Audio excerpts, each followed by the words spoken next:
Assalamualaikum warahmatullahi wabarakatuh. Allahumma sholli ala sayyidina Muhammad wa ala ali sayyidina Muhammad. Kisah-kisah para nabi dan rasul dalam Islam adalah cerita nyata yang terjadi berabad-abad silam dan merupakan bagian integral dari sejarah perkembangan agama Islam. Iman kepada para nabi dan rasul adalah salah satu dari 6 rukun iman dalam Islam, yang merupakan aspek yang sangat penting dalam kepercayaan umat Islam. Rukun iman adalah pondasi keyakinan yang harus diamalkan oleh setiap muslim. Sebelum seseorang dapat membangun iman kepada nabi dan rasul, mereka harus terlebih dahulu memahami dan mempelajari kisah-kisah mukjizat-mukjizat, sejarah, dan perjalanan hidup dari seluruh 25 nabi dan rasul yang diutus oleh Allah Subhanahu wa Ta'ala. Ini adalah langkah penting dalam memahami agama Islam secara mendalam. Nabi dan rasul dalam agama Islam adalah sosok-sosok yang memiliki akhlak yang baik, iman yang jujur, dan selalu berpegang pada kebenaran. Salah satunya adalah Nabi Ishak alaihissalam, yang merupakan saudara dari Nabi Ismail alaihissalam dan anak dari Nabi Ibrahim alaihissalam. Seperti para nabi dan rasul lainnya, Nabi Ishak juga diutus oleh Allah Subhanahu wa Ta'ala untuk menyebarkan ajaran Islam dan menyampaikan perintah Allah Subhanahu wa Ta'ala bahwa tiada Tuhan selain Dia.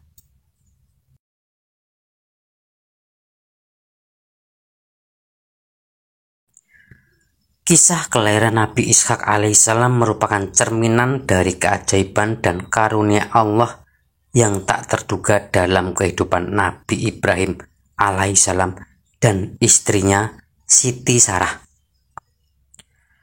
Nabi Ishak adalah adik dari Nabi Ismail alaihissalam dan keduanya adalah putra Nabi Ibrahim dari ibu yang berbeda. Selama bertahun-tahun Nabi Ibrahim alaihissalam dan istrinya yang pertama yaitu Siti Sarah menantikan dengan penuh harap kehadiran seorang anak. Ketika Nabi Ibrahim dan istrinya yang kedua Siti Hajar sudah memiliki seorang anak yang bernama Ismail, Sarah masih belum dikaruniai keturunan. Namun meskipun usia mereka sudah lanjut, Allah Subhanahu wa Ta'ala dalam rahmatnya memberikan karunia yang luar biasa dengan memberikan mereka seorang putra yang diberi nama Ishak. Ini merupakan hadiah dari Allah Subhanahu wa Ta'ala kepada Nabi Ibrahim alaihissalam dan istrinya Siti Sarah yang telah bersedia untuk mengorbankan putra satu-satunya Nabi Ismail alaihissalam atas perintah Allah Subhanahu wa Ta'ala. Pada suatu ketika Allah Subhanahu wa Ta'ala mengutus malaikat untuk menemui Nabi Ibrahim alaihissalam yang juga dikenal sebagai Abul Anbiya atau bapak dari para nabi. Nabi Ibrahim alaihissalam tidak tahu bahwa mereka adalah malaikat yang diutus Allah Subhanahu wa Ta'ala. Nabi Ibrahim alaihissalam mengundang ketiga tamunya ke rumahnya dan menyiapkan hidangan untuk mereka. Bahkan Nabi Ibrahim alaihissalam membawa sepotong daging sapi yang gemuk dan memasaknya sebagai hidangan untuk ketiga tamunya ini. Namun yang menarik adalah bahwa ketiga tamu itu tidak makan dan tidak minum apa yang telah disiapkan oleh Nabi Ibrahim alaihissalam. Sikap ini membuat Ibrahim khawatir dan merasa ada yang salah atau bahwa ketiga tamunya memiliki niat jahat terhadapnya. Kedatangan para malaikat untuk menemui Nabi Ibrahim alaihissalam ini tercatat dalam firman Allah Quran surat Hud ayat 69 yang berarti,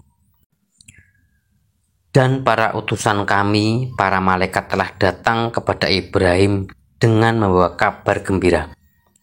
Mereka mengucapkan, "Selamat." Dia, Ibrahim, menjawab, "Selamat atas kamu." Maka tidak lama kemudian Ibrahim menyuguhkan daging anak sapi yang dipanggang. Kemudian malaikat yang menyamar sebagai tamu tersebut menjelaskan kepada Nabi Ibrahim alaihissalam bahwa mereka sebenarnya adalah malaikat yang diutus oleh Allah Subhanahu wa Ta'ala. Mereka datang dengan membawa dua kabar untuk Nabi Ibrahim alaihissalam. Kabar yang pertama yang disampaikan adalah turunnya azab Allah Subhanahu wa Ta'ala kepada kaum Sodom yang telah mengingkari perintahnya. Hal ini tercatat dalam firman Allah Subhanahu wa Ta'ala Quran Surat Hud ayat 70 yang artinya, setelah dilihatnya tangan mereka tidak menjamahnya, dia Ibrahim mencurigai mereka dan merasa takut kepada mereka. Mereka malaikat berkata, "Jangan takut, sesungguhnya kami diutus untuk kaum Lut." Kabar kedua yang dibawa oleh malaikat Jibril adalah terkait dengan kehamilan Siti Sarah. Mendengar kabar tersebut, Nabi Ibrahim alaihissalam dan Siti Sarah sangat terkejut karena pada saat itu usia Siti Sarah sudah mencapai sekitar 90-an tahun. Sementara Nabi Ibrahim sendiri telah berusia hampir 120 tahun. Kondisi ini sudah menjadikan mereka berdua merasa sangat tua dan berada di usia yang sulit untuk memiliki anak. Ini adalah mukjizat yang diberikan oleh Allah Subhanahu wa Ta'ala sebagai tanda keajaiban dari kemurahannya. Kabar tentang kehamilan Siti Sarah ini tertulis dalam Quran Surat Hud ayat 71 yang artinya, "Dan istrinya berdiri dengan tersenyum. Kami sampaikan kepadanya berita gembira dengan kelahiran Ishak, maka akan lahir Yakub." Dan Quran Surat Hud ayat 72 yang artinya, istrinya berkata, "Sungguh mengherankan, apakah aku akan melahirkan anak, padahal aku adalah seorang perempuan tua, dan ini suamiku pun dalam keadaan yang sudah tua pula. Sesungguhnya ini benar-benar suatu yang sangat aneh." Kemudian Siti Sarah melahirkan Ishak kecil sebagai putra kedua dari Nabi Ibrahim alaihissalam, di mana Ismail adalah putra pertama Nabi Ibrahim alaihissalam dengan istri beliau Siti Hajar. Ismail sendiri berusia sekitar 14 tahun saat itu. Nama Ishak ini berasal dari kata Ibrani Yisak, yang berarti tertawa atau tersenyum.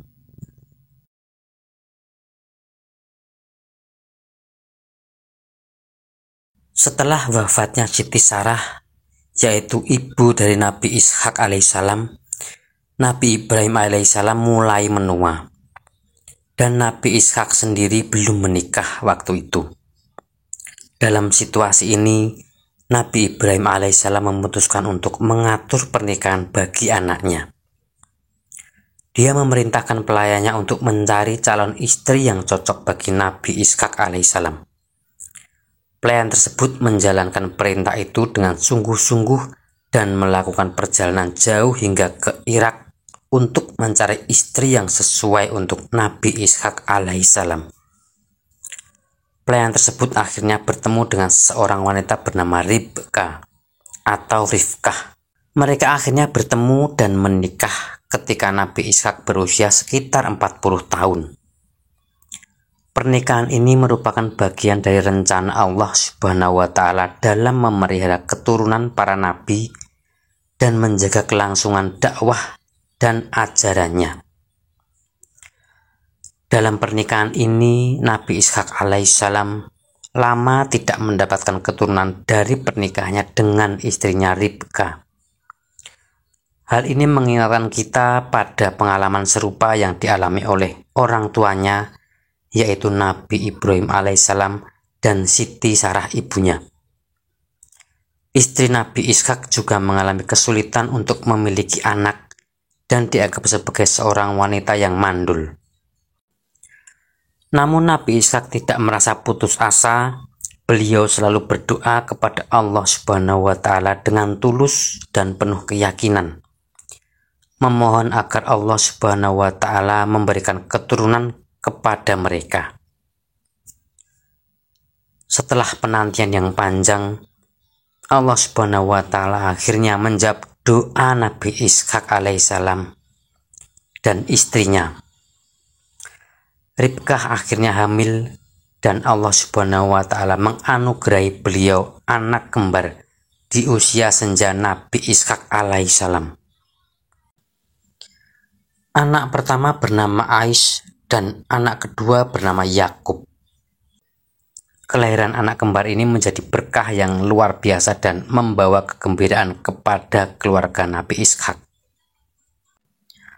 Kisah kelahiran Nabi Yakub tercatat dalam Al-Quran Surat Anbiya ayat 72 yang artinya, dan kami telah memberikan kepadanya Ibrahim, Ishak dan Yakub sebagai suatu anugerah dari kami, dan masing-masingnya kami jadikan orang-orang yang saleh.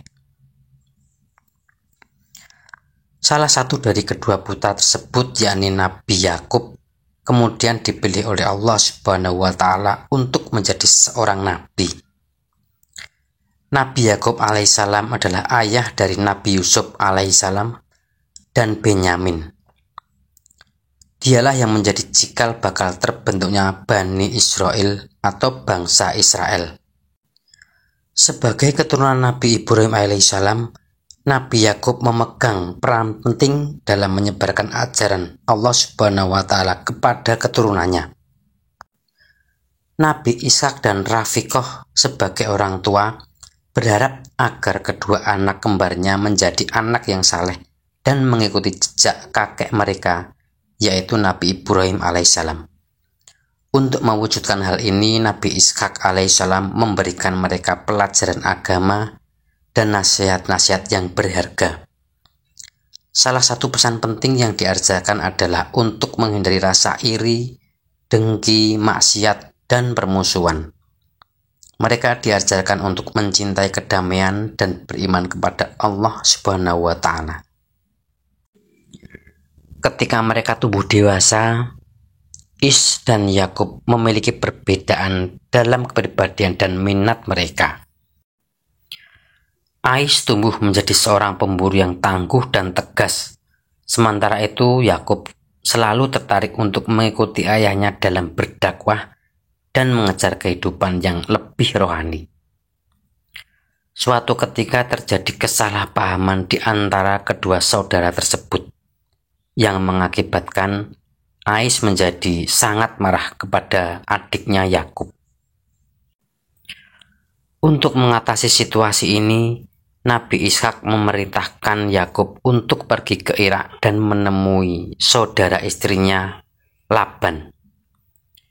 Langkah ini diambil untuk menjauhkan mereka berdua sementara, agar Aish dapat merenung dan Yakub memiliki kesempatan untuk belajar dan tumbuh dalam lingkungan yang berbeda.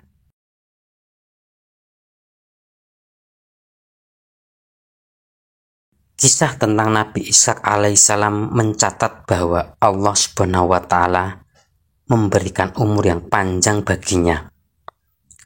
Beliau wafat pada usia 180 tahun. Dengan umur yang panjang ini, Nabi Ishak memiliki kesempatan yang lebih besar untuk menjalankan tugas dakwahnya dengan baik dan memberikan ajaran Allah Subhanahu wa Ta'ala kepada masyarakat.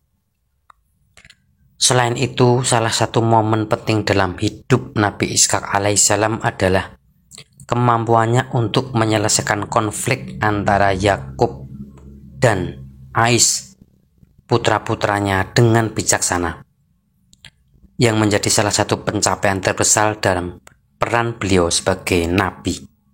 Nabi Ishak dimakamkan di desa bernama Habrun di Palestina.